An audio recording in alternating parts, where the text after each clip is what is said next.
the day of orientation. Give yourselves a round of applause.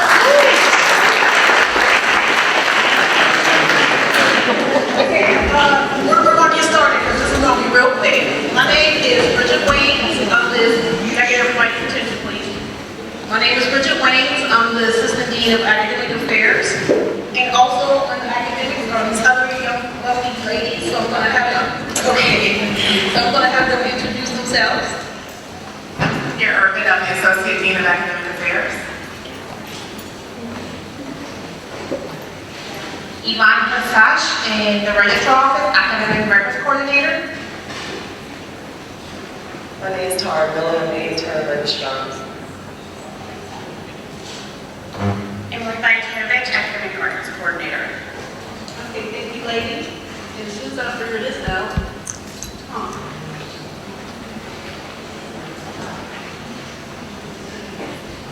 sorry, I gotta get the slides up.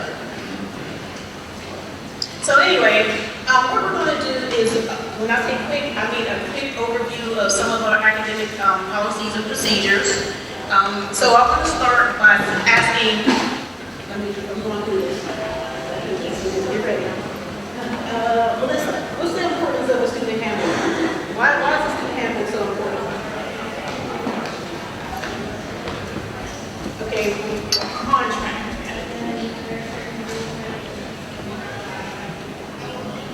Okay, did everyone hear what she said? It's a contract. Basically, you need to follow the rules as far as academics are concerned. So, as you guys went over the student handbook, did you have any questions? I'm going to go over something, but did you have any questions as to like, what does this mean? Because I know you guys read every single page. No questions? You tried?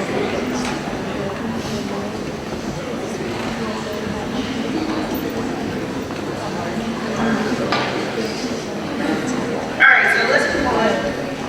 Thank you, Melissa. Alright, so as you read the student handbook, let's see. Herbert Armstrong, where are you? Right here. Okay, can you stand up, please? Sure. Can you add and drop classes anytime you feel like it? No. And why can't you? Only to the direct drop period. Well, that's kind of correct, but let me start by saying that you guys aren't going to be dropping or adding anything for your entire first year because the registrar's office registers you for your classes. But he is correct. Actually, whenever you can add and drop, you'll be able to add and drop up through and including the first week of classes. So that was good. Thank you. The next thing we're going to talk about, well, actually, I got ahead of myself. I should have told you the agenda. My bad. Let's go back. So we already talked about the importance of the student handbook. Melissa was great in explaining that to us. We just talked about adding and dropping. Next is going to be status changes. Can you guys even see that? No. Wow. Okay, that's not fair. You want me to read it or not?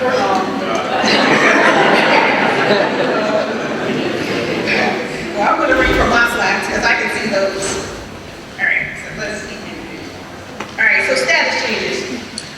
In an unlikely event that you decide that law school is not for you, you decide to withdraw, or you decide that you need to just take some time off, you do have that option. Hopefully not the latter, hopefully it'll be the other. But anytime you need to leave or you really need to think about some things, we do have a process for that. But what I'd like to say is please just don't leave. Don't leave and not tell anybody that you've gone because then we're going to be looking for you. We're going to have a search for you. And I know you met Dean Taggart. He will come to your house and try to find you. So, but there is paperwork for that. So if you find yourself in a circumstance where you need to take a leave or withdraw, or if you find that full-time status is too much for you, you want to drop down to part-time, or vice versa, there is a process for that, and we'll help you through that process. So I thought you had a question, Ms. No, don't move, because I'll have to call you. I'm just kidding. All right, so any questions about that so far?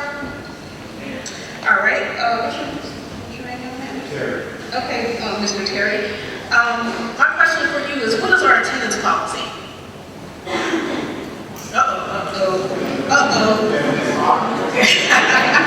Actually, that's pretty good.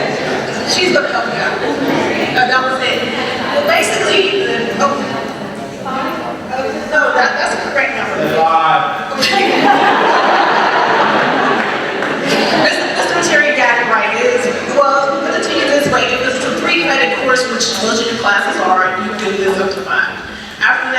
well, actually at 5, you'll get a warning from me, and then at 6, you'll get another letter from me, which you're not gonna like that one.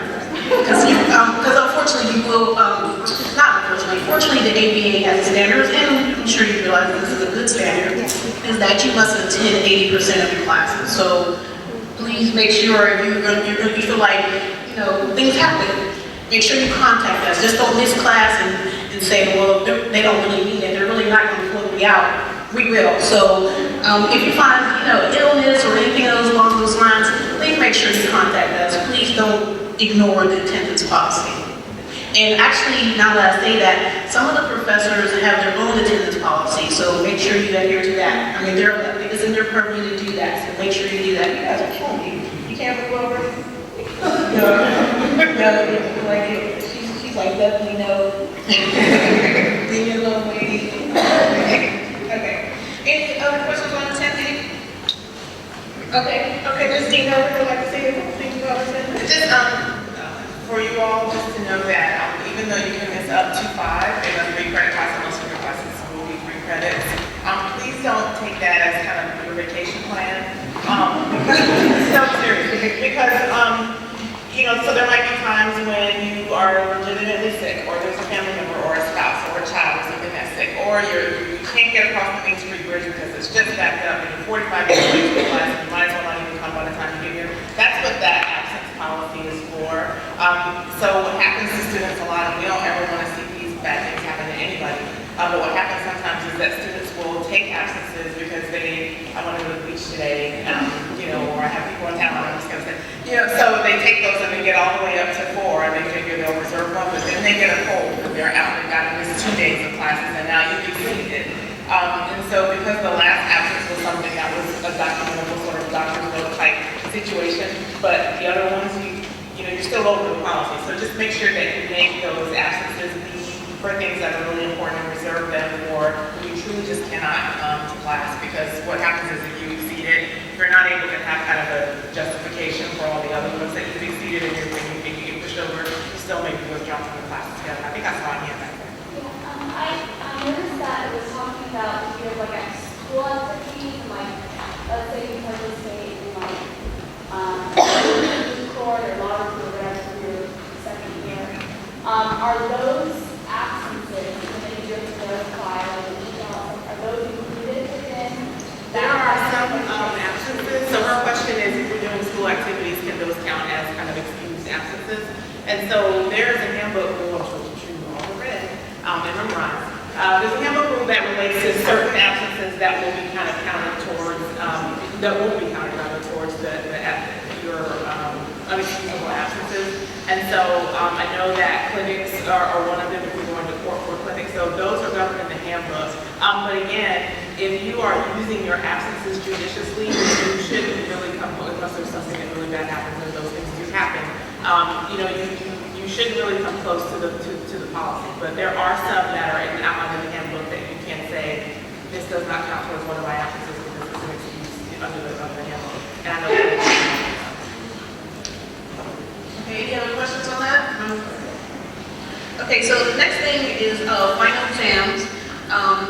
Basically, I'm really not going to go into this right now because you are going to get a communication closer to the final exam period that talks about policies and procedures, like you're not allowed to wear hats and all that different stuff, so you're not going to retain that right now. So kind of, unless you have a specific question about final exams at this moment, I'm going to not go there.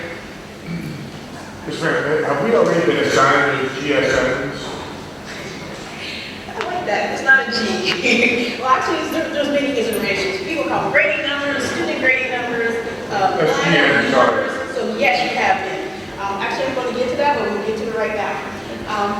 Like you know that for grading, some of your stuff will be graded anonymously, and some of it will not. So probably for your writing classes, it may be by name. So in your student portal, on your class schedule, there is a thing there said line grading ID. That is your student grading number. So in your academic portal, student line grading ID on your class schedule. And that's what you get a new one every semester. So if you find that you get to your next semester and you have the same exact number, you might want to contact the registrar's office to get that changed. But I think that's a good question. Yes, ma'am.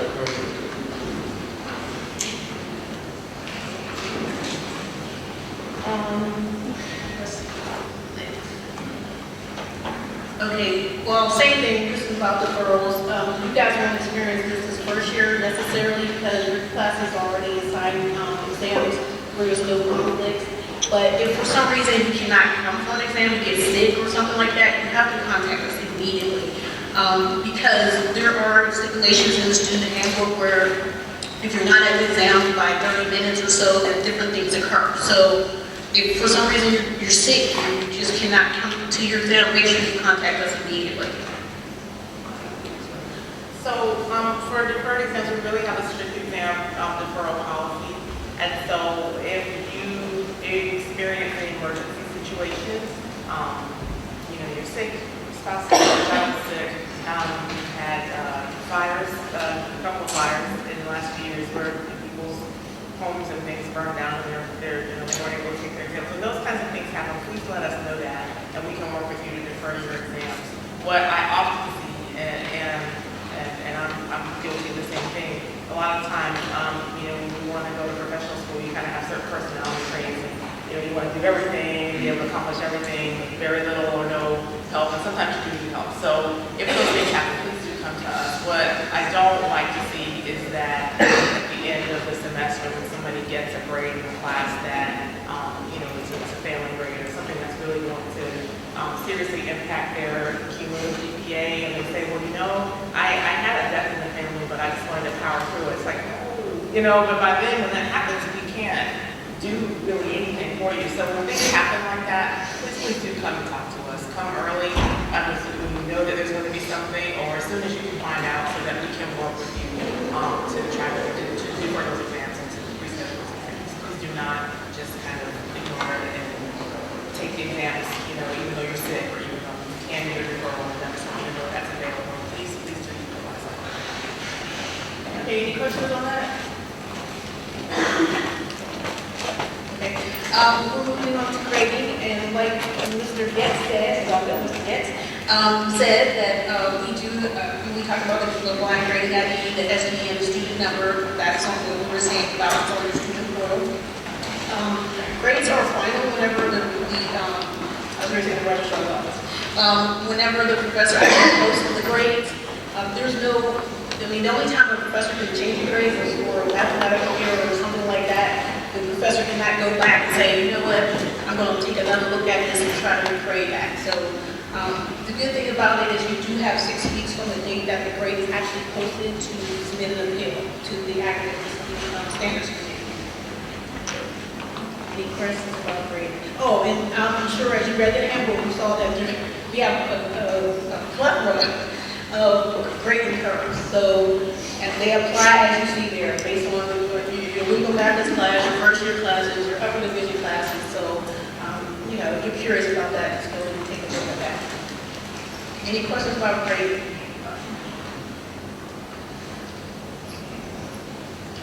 I don't know why I'm doing this, you can't see it. And the next thing is kind of in line with everything else is that, unfortunately, if you have less than a 2.0 after this first semester, you are going to be academically dismissed. Dean Irvin was saying, don't wait. Like, if you got some things going on in your life, or this or that, or you need help, you have to speak up because otherwise it's going to land you being dismissed from the school. So please put your pride aside or whatever it may be to make sure that I'm not sending you the communication at the end of the semester saying that you're dismissed from the law school. Does anybody have any questions about that? I don't really want to say that, but it is true. I'll say something kind of going back to the attendance policy. One of the things about that is making sure that students are in class and they're getting a certain number of minutes that's required by the ADA. But the other aspect of that too is that many of you, all of you have an undergraduate degree, at least, and many of you come from other educational settings, like master's or some other type of degree outside of your undergraduate degree. Law school is a different animal. It's a different setting. It's a different way of thinking. It's a different way of analyzing, of looking at information and putting it all together.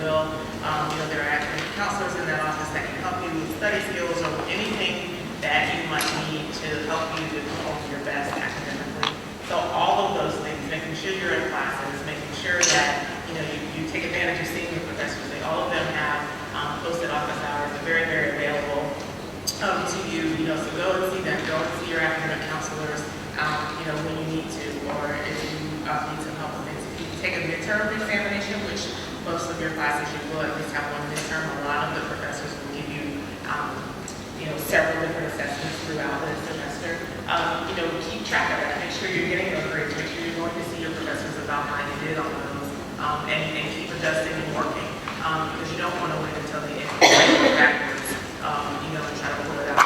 So please do, just take it seriously, and look at it as being something that is not going to necessarily be the same things that you've done before.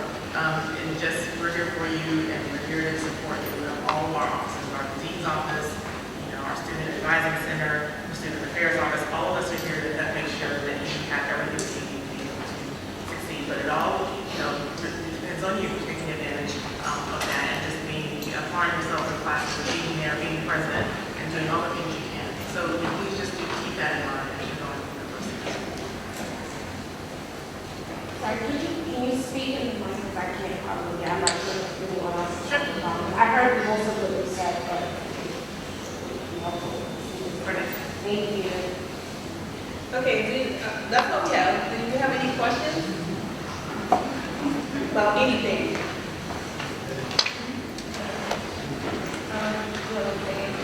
Yeah, so everyone in here, that'd be great. So what happens if you have an emergency that exceeds the 5 active positions in your life? Let's say something happens to you, in the hospital, maybe 7 days, something like that. What happens?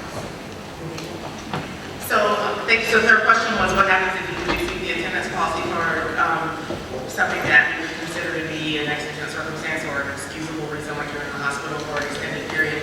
Those things, you would, number one, you would need documentation of whatever it is that is keeping you from coming to class, and then we would work with you on a case-by-case basis. If you're exceeding it by 1, and you were able to document that, it was a medical thing, you were able to work with you that. At a certain point, though, if there's so many classes that you're not going to be able to get the picture of that class, then the answer might be that we withdraw you from the class without any failing grades or anything like that, but we might need to withdraw you and take it again if you miss so much. It really just depends on the situation, but we will, if you can document that, just have a work with us.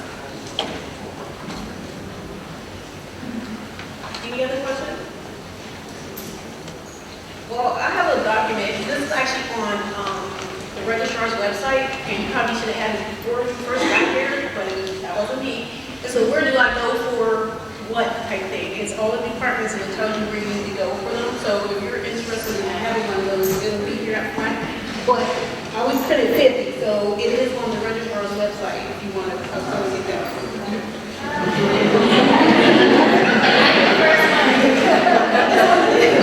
It is on the website though, so it's under academics registrar, and where do I go for?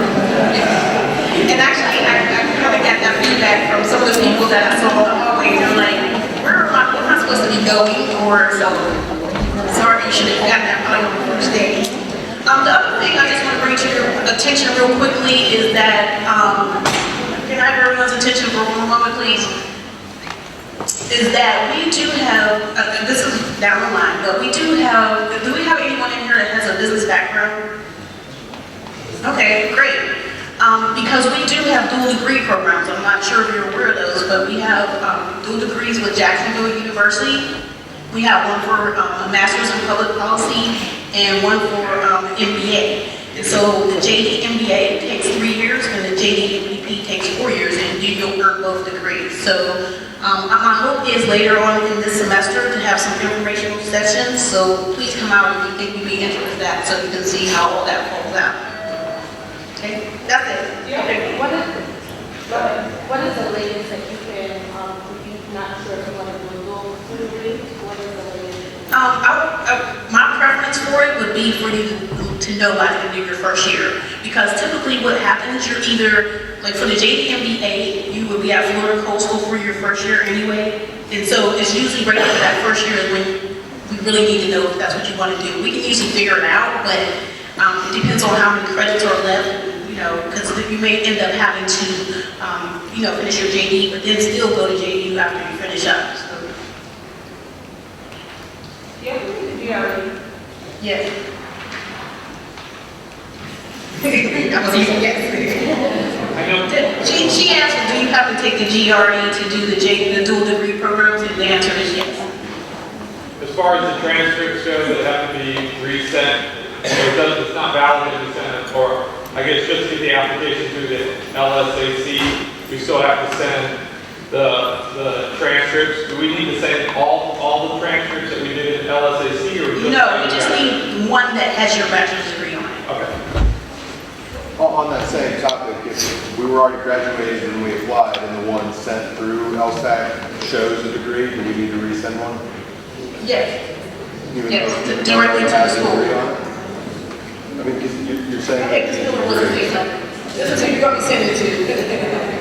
Yes, we will need your official transcript. We don't have a copy of your official transcript. Bearing your degree, you will receive an email from us and we'll hold your account before the end of the first semester. By the end of the first semester, the second semester. So please make sure that you have your official transcript. Yes. Any other questions?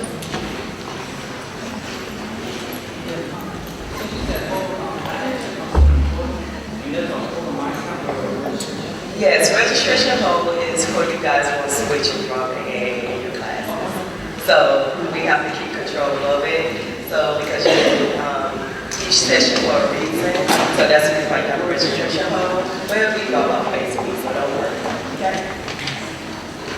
Any other questions?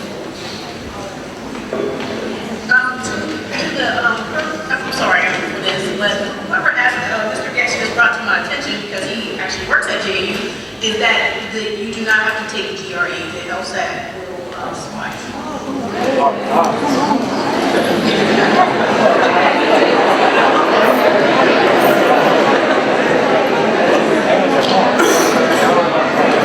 Well, you thought that was going to be too much?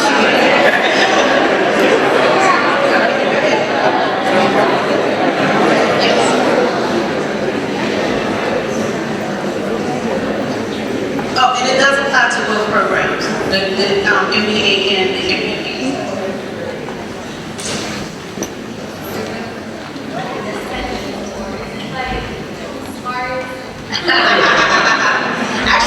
Actually, that's a great question, and we do that so that all those smart people are in one section. No, you're all smart. Just kidding. That came out wrong. But actually, the sections are based on gender, race, age, LSAT, undergrad GPA. It's all average, so that between each section is equal. So if you're even. You're not going to have a section of LSAT scores that are like 160 and another one 130. Well, we don't have 130s, but 140. So that's the reason for the section.